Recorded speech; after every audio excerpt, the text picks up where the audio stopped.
Hi, I'm Joel Freeman. I was invited to give a presentation about the Rosetta Stone Traveling Exhibit Project in the Walled Garden Theater at the Barbados Museum, introduced by one of our advisory board members, Sir Trevor Carmichael. Over to you, Joel.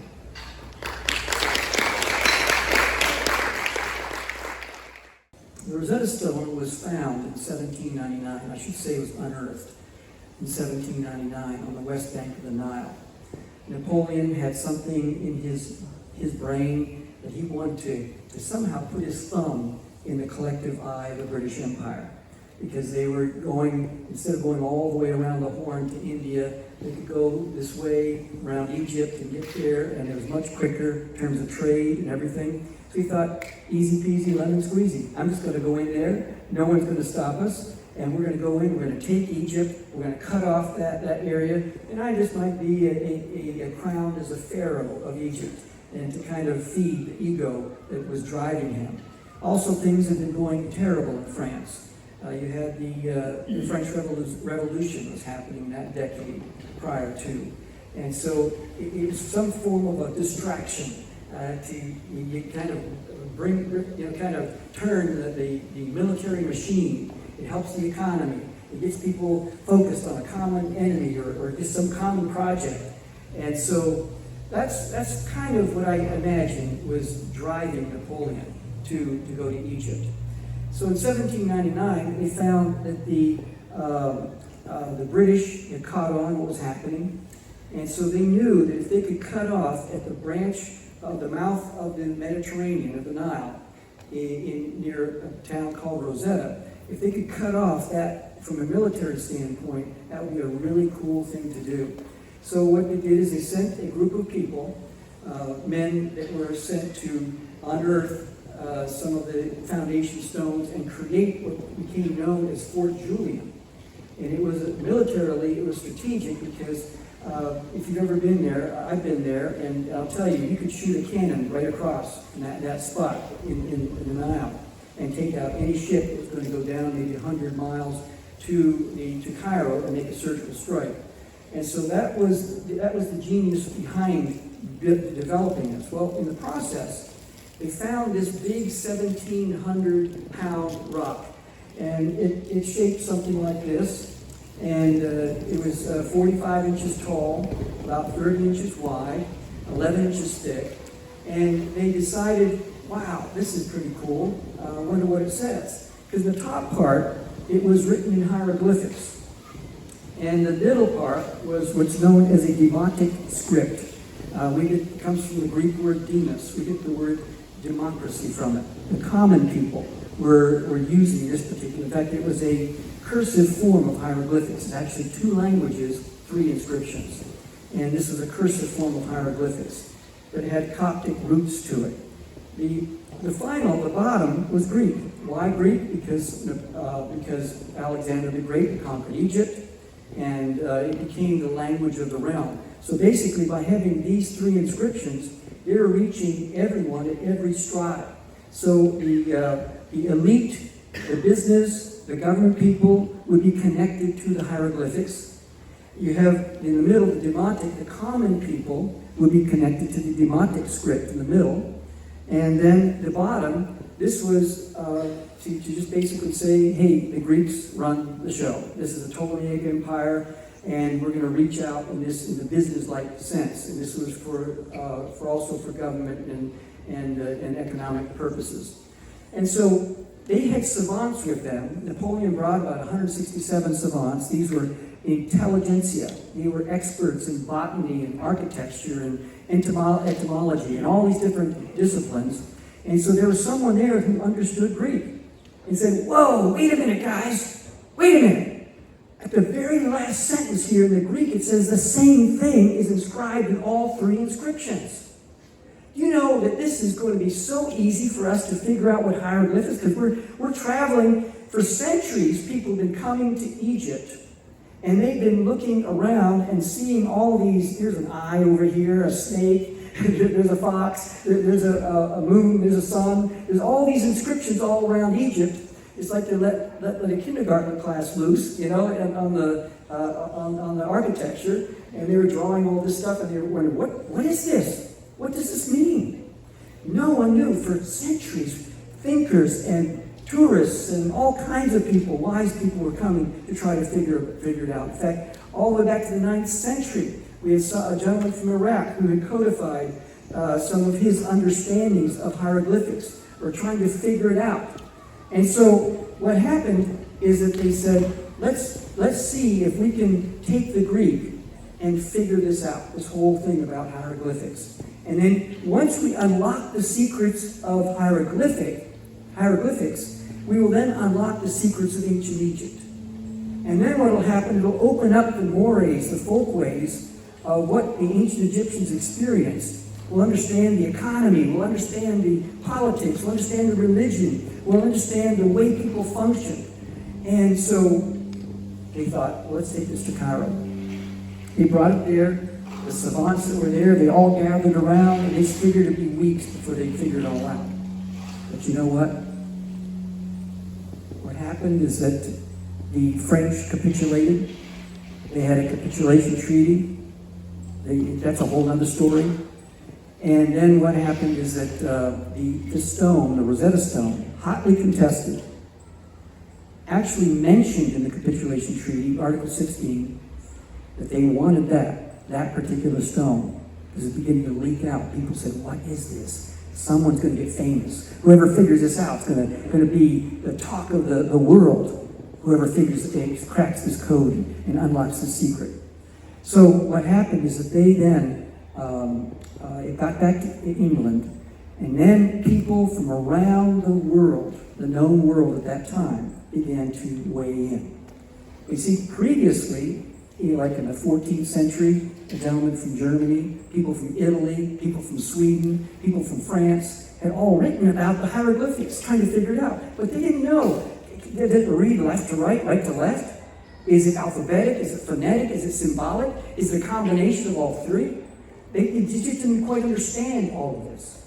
And finally, in 1822, after various people like Thomas Young from Great Britain, AHIABGA from Sweden, you had Jean Champollion had come up with some ideas.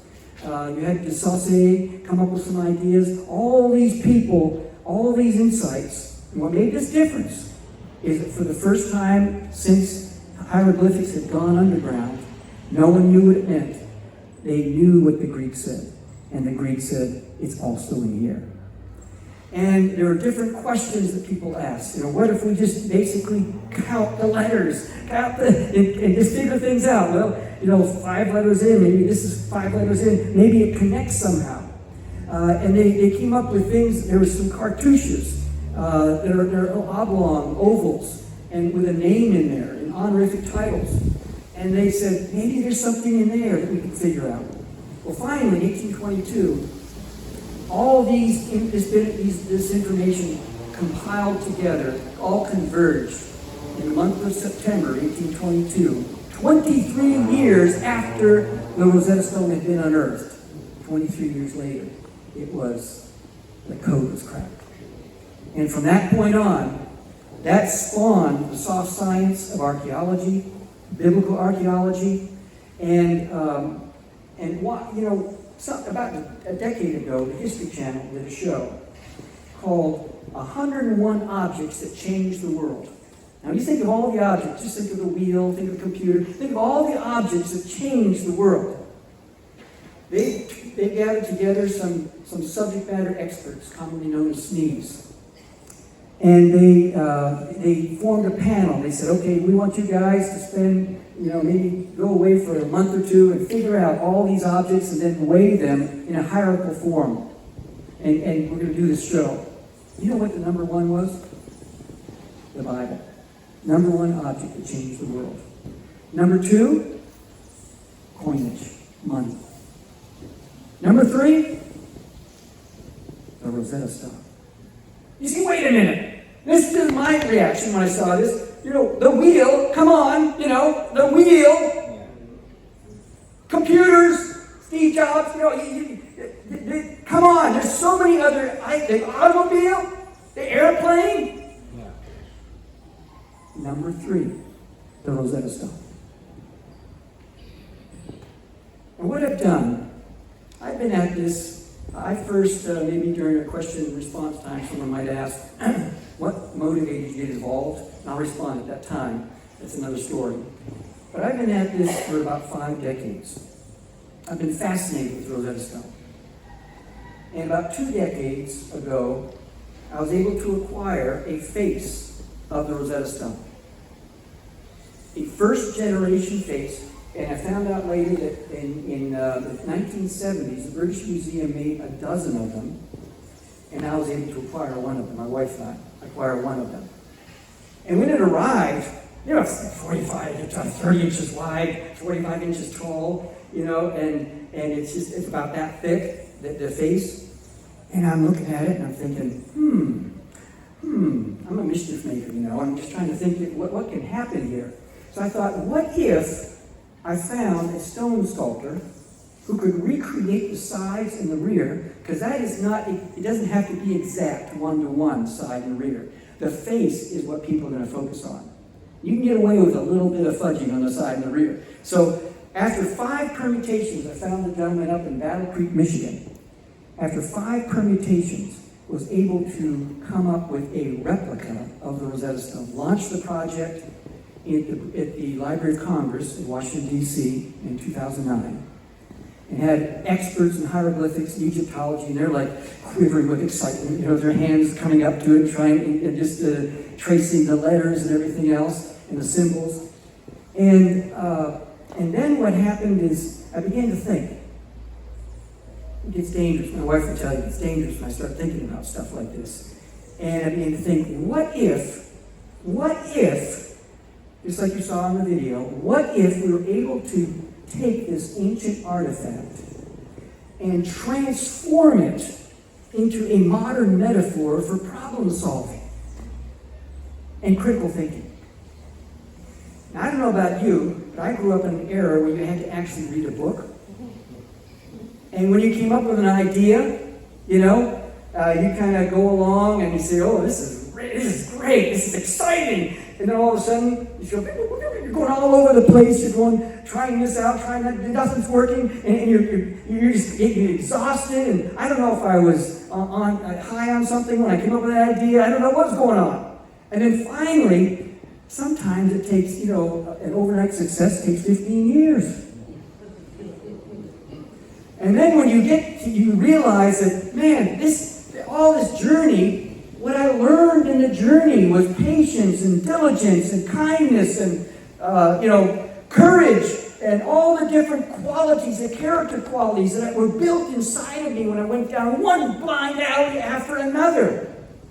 And what I learned from each failure, like Edison said, I know 10,000 ways not to do the light bulb. And so I began to think, what if? Because if we approach this generation just with thoughts and ideas, it's not enough. It has to be embodied in oral tradition. It has to be embodied in a story. Something that captures not just the head, but the heart. Something that causes people to have their imagination awakened. And then to have the questions awakened. And then to have put hands and feet to that imagination and those questions. And begin to take steps in a forward direction because of what has happened inside. And the story of the Rosetta Stone began to get birthed because I'm thinking, 23 years! Imagine what people learned in the process. And imagine in corporate life, people are saying, well, we're going to wait for the perfect team before we solve this problem. So we got to bring all these, 12 people together, and we're going to go on retreats, and we're going to be smiling at each other, and we're going to wait till everybody's happy, and everyone, no silos here. We're going to have everything working perfectly, and then we can solve the problem.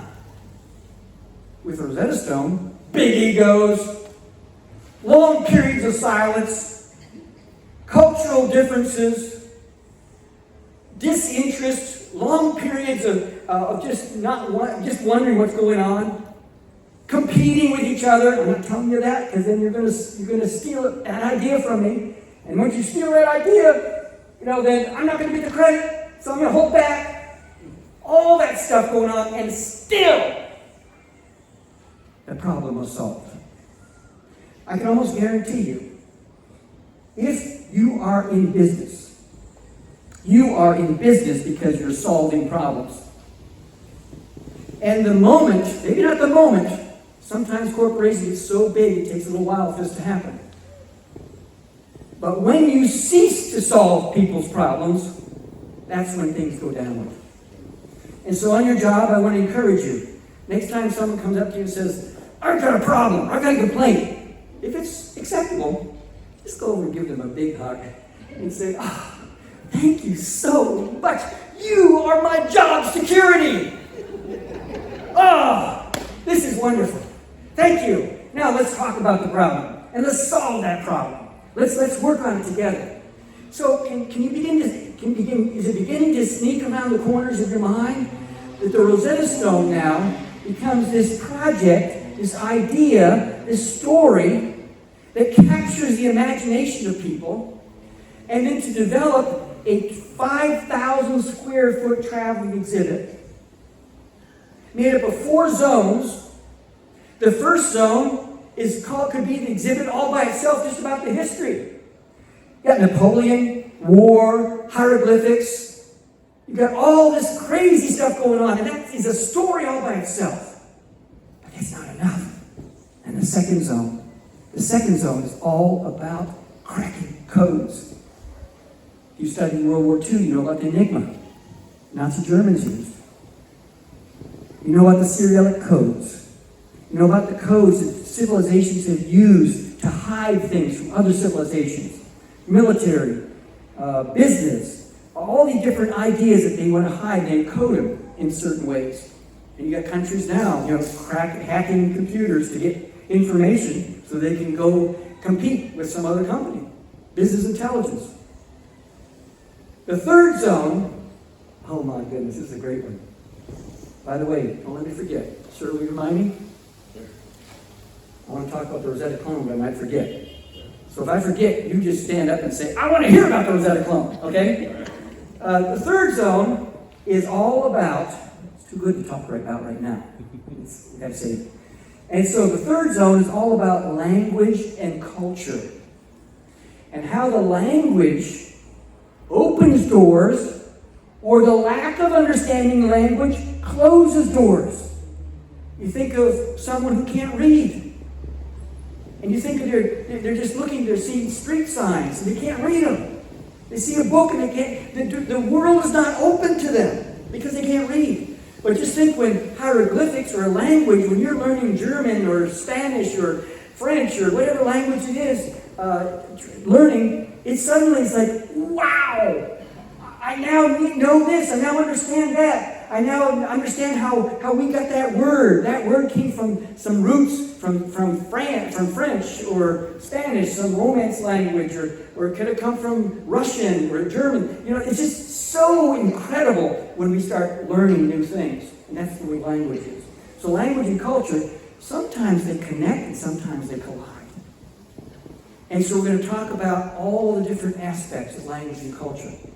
Number 4, this is incredible. Are you ready for this? This is all about taking the word Rosetta, 7 steps, 7 letters on how to solve pretty much any problem in your life.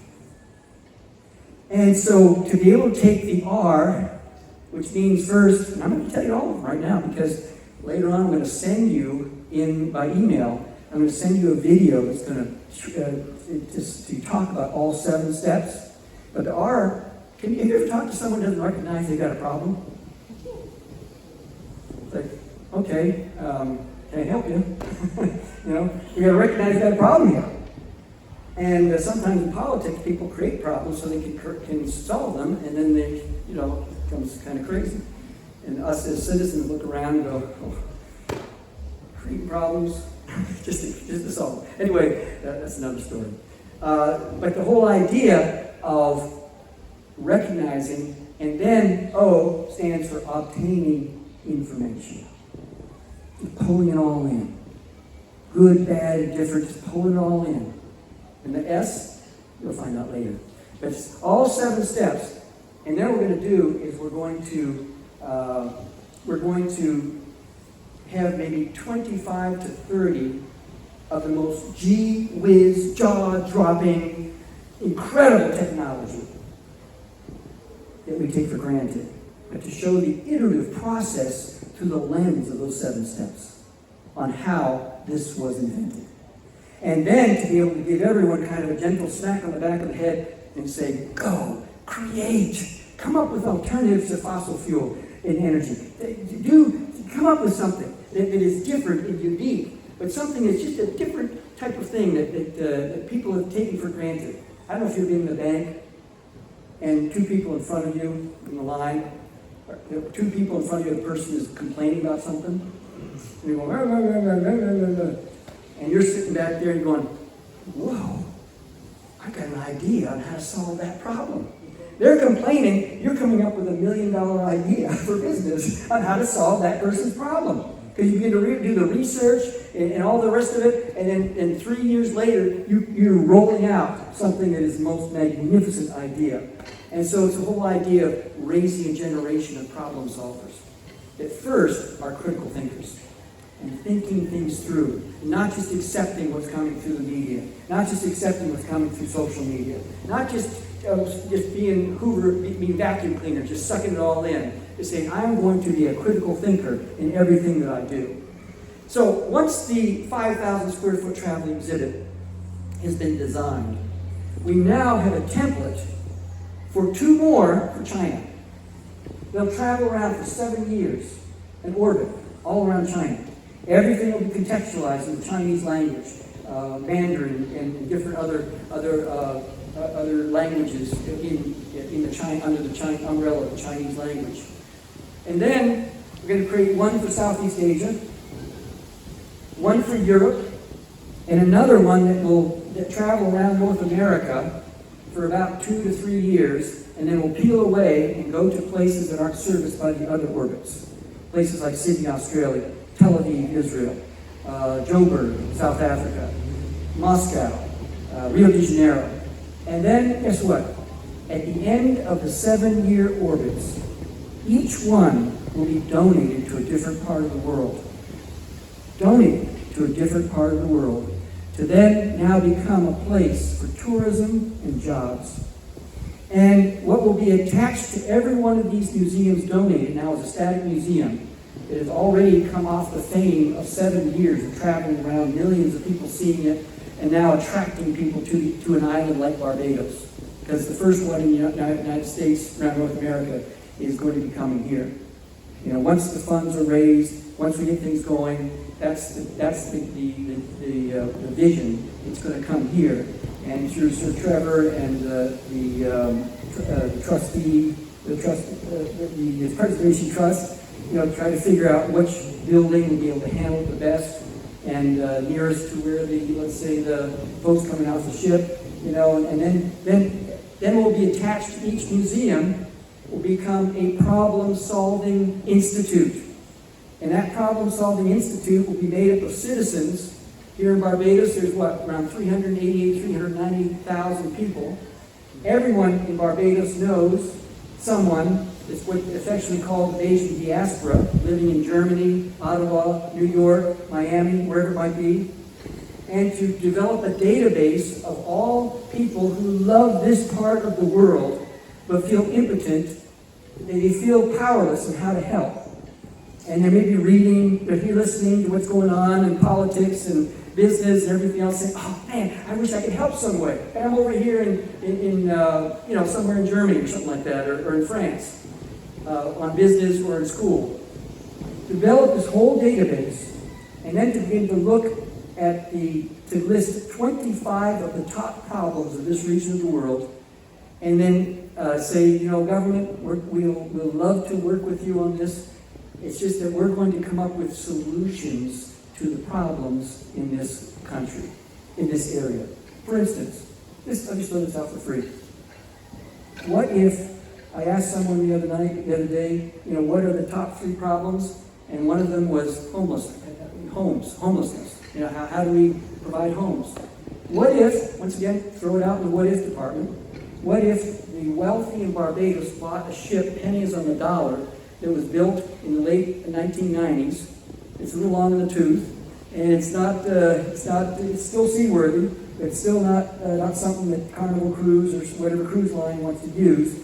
What if that then becomes docked here in Bridgetown and has maybe 1,500 berths, cabins, and that becomes a place where people can live, and learn how to do digital technology and grow and expand in that particular way. Just an idea, once again. It's just nothing's wrong, nothing's right. It's just people coming together, people who love the streets of the world, and start coming up with ideas on what can work.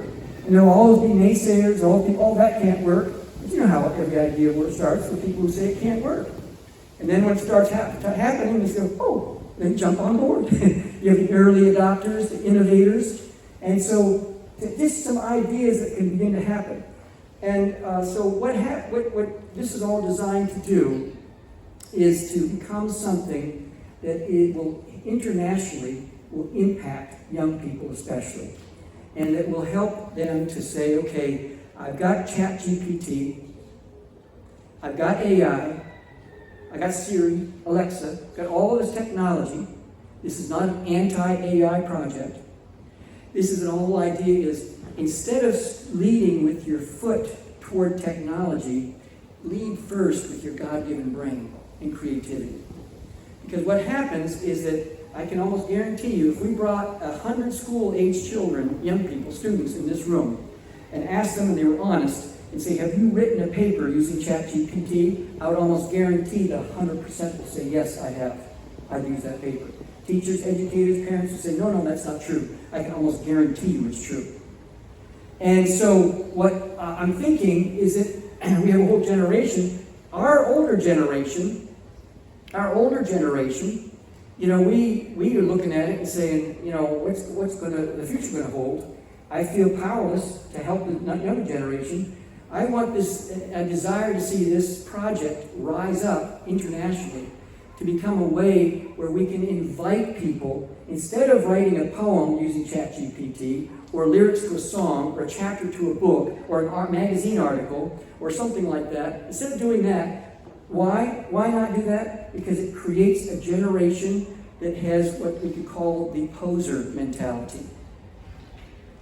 The kind of thing where they feel like, yeah, I wrote that book. No, you didn't. Yeah, I wrote that poem. No, you didn't.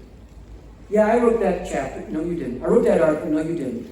And it becomes something, I think it gnaws away, with the imposter syndrome, it gnaws away at the character of a human being. And to have a whole generation dealing with that, I think it's important that we have some kind of a voice that is wrapped in a story, that is wrapped in a drama, that invites people to use their God-given brain first.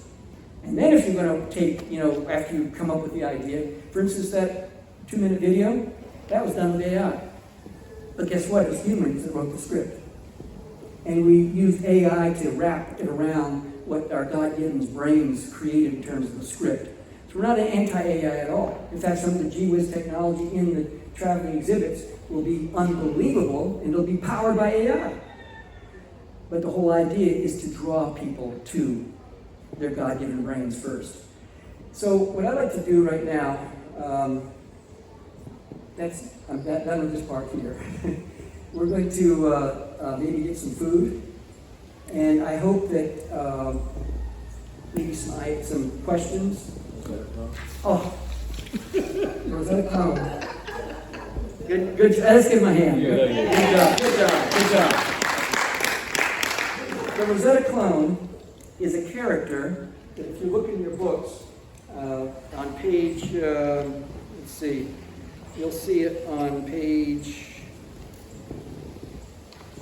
8.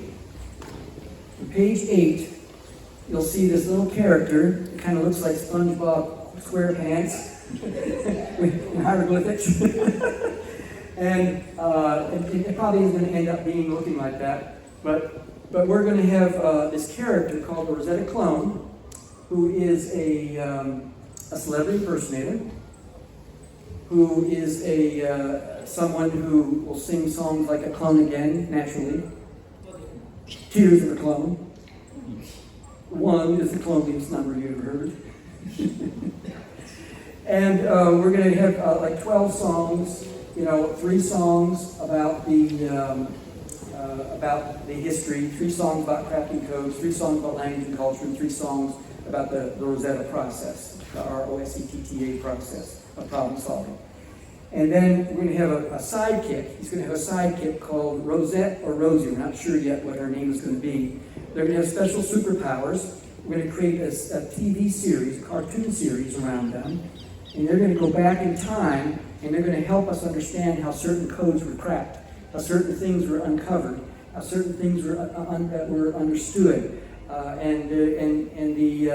The Rosetta clone is going to be kind of like, I know what it's all about, and then Rosette is going to come in and say, no, you haven't thought of it this way, and then give him like 5 different other options he hasn't seen before. So he's going to be kind of a smarmy lounge lizard, likable and with special superpowers, but she's going to be the ones kind of keep him in place. He's going to be the kite, she's going to be the string holder, keep him grounded and keep him moving in the right direction. So those are the kinds of things. So Rosetta clone is going to be kind of like a docent, Sherpa, a guide, different parts of the exhibit so that it engages kids of all ages.